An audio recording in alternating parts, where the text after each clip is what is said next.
Good evening sir. हाँ, good evening, good evening. बैठो बैठो। Thank you.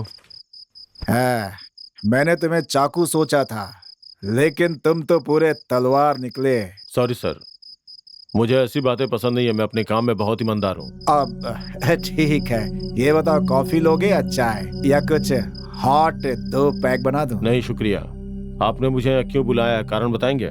ठीक है, मैं सीधे मुद्दे पे आता हूँ। वो क्या है कि मेरा बेटा राम थोड़ा चंचल स्वभाव का है। उम्र ही बेचारे की ऐसी है, कभी कभी बहक जाता है बेचारा। माँ बाप गलती माफ कर सकते हैं, क्योंकि वो बच्चे को जन्म देते हैं, उसे पाल पोस के बड़ा करते हैं। कानून के नजर में गुनाह गुनाह है, सजा तो मिलेगी। अब क्या करना है तुम ही बोलो। मैंने उसे जन्म दिया है, इसीलिए उसकी गलती पे पर्दा डालता हूँ। बाप हूँ और क्या करूँगा। ये सच है कि मेरा बेटा ललिता नाम की लड़की से प्यार करता था, लेकिन उसने किसी और वजह से आत्महत्या की थी। और पुलिस का भी यही कहना है। सिर्फ तुम्हारा कहना है कि वो कसूरवार है। बहुत बड़ी गलती है तुम्हारी। मैं जो कर रहा हूँ वो गलती है, ये सोचना आपकी गलती है। उस लड़की की मौत हत्या साबित होती है तो आपका बेटा आपके हाथों से चला गया समझिए। अगर मेरे बेटे का बाल भी बांका किया तो तुम्हें छोड़ूंगा नहीं मैं। आपके छोड़ने ना छोड़ने से फर्क नहीं पड़ता, सच्चाई तो बाहर आके रहेगी। तुम्हें अपनी हद में रहना चाहिए और ये बात नहीं भूलनी चाहिए कि तुम एक मंत्री के बेटे की छानबीन कर रहे हो। इससे कोई फर्क नहीं पड़ता कि मैं किसकी छानबीन कर रहा हूँ, चाहे वो मंत्री का बेटा हो या फिर आम इंसान, मेरे लिए एक ही बात है। मैं सीधी राह पे चलता हूँ। सीधी राह पर चलना अच्छी बात है, लेकिन अगर आगे दीवार हो तो उसे टकराकर सर फोड़ लेना अच्छी बात नहीं है। अगर तुम्हारी नौकरी चली जाए तो तुम्हारी औकात 2 पैसे की नहीं रह जाएगी। नौकरी से गद्दारी करने से बेहतर है वैसी नौकरी को मैं छोड़ दूं।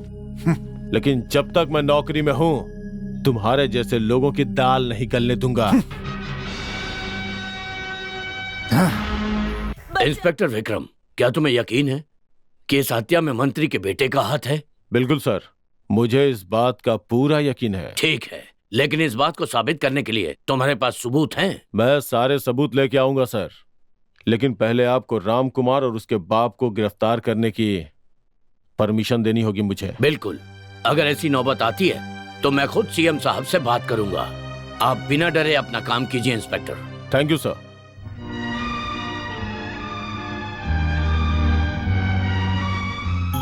सर, मैं सच कह रहा हूँ सर, मेरे बेटे और उस डांसर का कोई संबंध नहीं है सर। बस करो, तुम जानते हो तुम किससे बात कर रहे हो? मैं एक जन सेवक हूँ।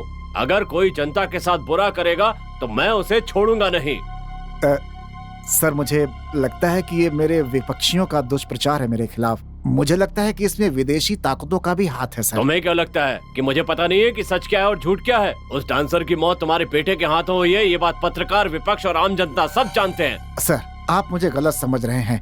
मेरे कहने का मतलब ये था। मुझे कुछ नहीं सुनना। इस केस में तुम्हारा थोड़ा भी हाथ निकला तो तुम्हें डिसमिस कर दूंगा। ऐसा क्यों सर? अब तुम जा सकते हो। सर, इस केस से राम कुमार को बचाना हमारी सबसे बड़ी जिम्मेदारी है। अब इस मुसीबत से कैसे बाहर निकलना है, इसके बारे में सोचना चाहिए। तुम्हें लगता है मैं बिना सोचे समझे आगे बढ़ रहा हूँ? तुम्हें पता है बनर्जी, ये केस क्राइम ब्रांच तक पहुंच चुका है। पता नहीं अब क्या उल्टे सीधे सवाल पूछेंगे। आने वाले 1-2 दिनों में मेरा बेटा गिरफ्तार भी हो जाएगा और मेरा पॉलिटिकल करियर समाप्त हो जाएगा। मैं उन लोगों को सलाह देना चाहता हूं जो राजनीति में आना चाहते हैं। उन्हें शादी करके नसबंदी करा लेना चाहिए, कोई झमेला ही नहीं रह जाएगा। आप बेकार की चिंता कर रहे हैं। आपने इससे बड़ी बड़ी मुसीबतों का सामना किया है। पुरानी बातों को याद करने का कोई मतलब नहीं रह गया है। उस दिन सीएम साहब ने बुलाकर मुझे बहुत डांट सुनाई है। पता नहीं कौन कौन सी गालियां दी हैं उन्होंने।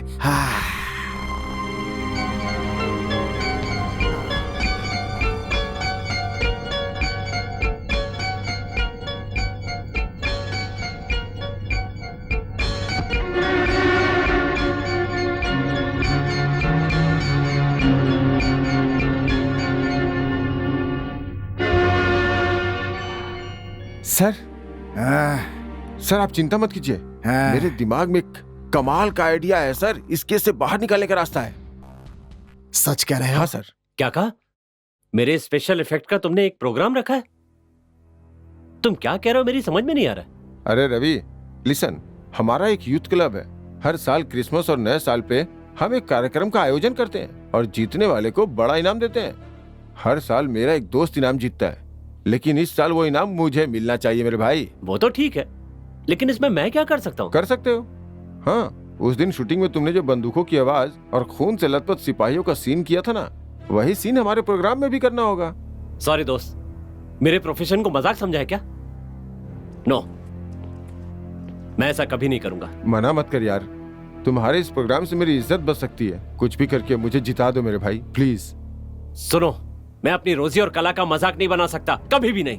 तुम जो काम सिनेमा के लिए करते हो वही काम यहाँ पे करो। अगर मैं जीत जाता हूँ तो तुम्हें उसमें भागीदारी भी मिलेगी। यार तुम मेरी बात समझने की कोशिश तो करो, मैं ये नहीं कर सकता। मैं तुमसे बहस नहीं करना चाहता। क्रिसमस वाले दिन संता क्लॉज बनकर आना और डमी बंदूक से राम कुमार के ऊपर गोलियां बरसा देना। ऐसा नाटक करेंगे कि उसकी हत्या हो गई। ये सब देख के सब लोग शॉक हो जाएंगे। जब लोगों को पता चलेगा कि ये सब स्पेशल इफेक्ट है तो जनता शॉक्ड हो जाएगी और मुझे फर्स्ट प्राइज मिल सुनो, जाएगा। ये इफेक्ट सिनेमा में ही काम करते हैं, आम जिंदगी मेरी में। बात सुनो, तुम जो सिनेमा में करते हो मेरे लिए कर दो, इसमें कुछ भी गलत नहीं है। अब हाँ बोलो और हाथ मिलाओ, चलो आप। ओके, तुम्हारे लिए एक बार करूंगा, लेकिन फिर कभी मत कहना। Thank you very much. अब मैं चलता हूँ। ओके। माँ और बहन दिखाई नहीं दे रही है। वो दोनों गांव गई हैं, एक दो दिन में वापस आ जाएंगे। अच्छा, चलता हूँ। अपनी बात भूलना मत। हाँ, अरे अब जा ना। बाय। बाय। अच्छा बाबू, लाल पेन देना। अरे यार क्या कर रहे हो? इस साधारण बनियान से क्या होगा? कोई और काम होता तो कोई भी बनियान चल सकती थी, लेकिन ये जो काम करने जा रहे हैं उसके लिए ये बनियान सही है। ए बाबू, जब मैं कहूँ तो बटन दबाना, जिससे खून सही जगह से निकलेगा। सब कुछ नेचुरल लगना चाहिए। तुम चिंता मत करो गुरु, ये तो मेरा रोज का काम है। ठीक है, अब इसका नाप ले लो। रवि एक बात तो बताओ, बुलेट तो नकली है ना? तुम्हें डरने की जरूरत नहीं है यार।